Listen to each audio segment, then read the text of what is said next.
विशाल नाम का एक लड़का था जो कि सरकारी स्कूल में पढ़ा था। स्कूल में रहते हुए उसे कभी महसूस नहीं हुआ कि वह किसी से कम है, लेकिन जैसे ही वह स्कूल पास करके बाहर निकला, तब उसने यह महसूस किया कि सिर्फ स्कूली शिक्षा से वह जीवन में ज्यादा कुछ नहीं कर सकता। इसलिए उसे कुछ ऐसी स्किल सीखने की जरूरत होगी जिससे कि वह पैसे कमा सके। लेकिन उसके अंदर आत्मविश्वास की कमी थी, इसलिए उसने सोचा उसे पहले अपना आत्मविश्वास बढ़ाना होगा। उसने एक कॉपी निकाली और एक पेन से उस पर अपने सारे डर लिख दिए, और उसका सबसे बड़ा डर था पब्लिक स्पीकिंग और अंग्रेजी बोलने का। वह ज्यादा किसी से बोल नहीं पाता था। ऊपर से वह सरकारी स्कूल में पढ़ा था, तो उसकी अंग्रेजी भी बहुत कमजोर थी। इसलिए उसने सोचा कि सबसे पहले वह अपनी अंग्रेजी पर काम करेगा। इसलिए उसने अंग्रेजी सीखना शुरू किया। उसने अंग्रेजी सीखने को एक चैलेंज की तरह लिया। वह देखना चाहता था कि वह अपनी अंग्रेजी बोलने के इस डर से बाहर निकल पाता है या नहीं। वह जैसे ही पढ़ने बैठता, उसको कुछ समझ में नहीं आता कि आखिर वह क्या पढ़ रहा है। इसलिए उसने यूट्यूब का सहारा लिया और उसमें से देखकर वह अंग्रेजी सीखने लगा। धीरे धीरे उसे अंग्रेजी के कॉन्सेप्ट क्लियर होने लगे। तब उसका आत्मविश्वास थोड़ा बढ़ने लगा। अब वह धीरे धीरे कोशिश करता कि वह अंग्रेजी बोले। उसे अंग्रेजी के बेसिक सीखने में ही 6 महीने का वक्त लगा, लेकिन 6 महीने बाद वह टूटी फूटी बेसिक अंग्रेजी तो बोल ही लेता था। तभी उसके फोन पर एक नोटिफिकेशन आता है। वह नोटिफिकेशन एक कंपटीशन का था, जिसमें कुछ लोगों को अंग्रेजी में कहानी कहनी थी और कुछ लोगों को कविता। यह सब देखकर विशाल बहुत ही खुश हो गया। उसने सोचा कि मैं भी इस कंपटीशन में भाग लूंगा।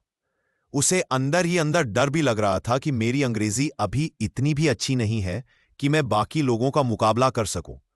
लेकिन उसे तो अपना डर खत्म करना था, इसीलिए उसने फैसला कर लिया था कि वह कंपटीशन में जरूर जाएगा।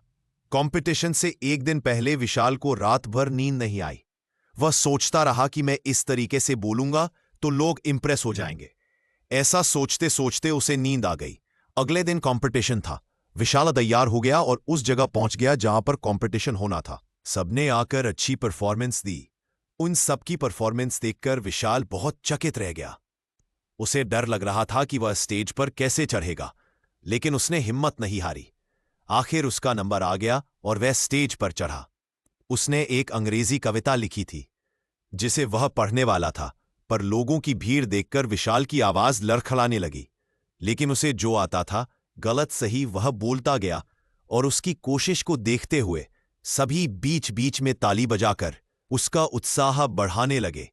विशाल ने आव देखा ना ताव, उसने जीतना भी सीखा था।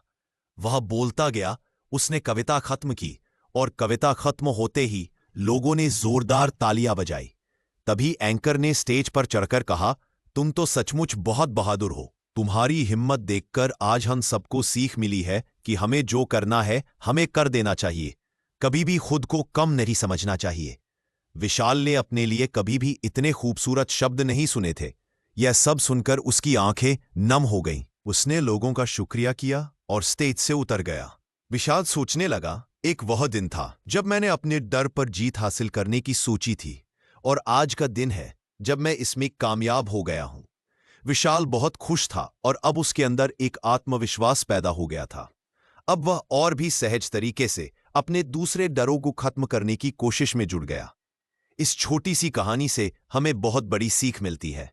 व्यक्ति का पूरा जीवन इसलिए ही होता है कि वह अपने छुपे हुए डर को खत्म करता जाए और आगे बढ़ता जाए।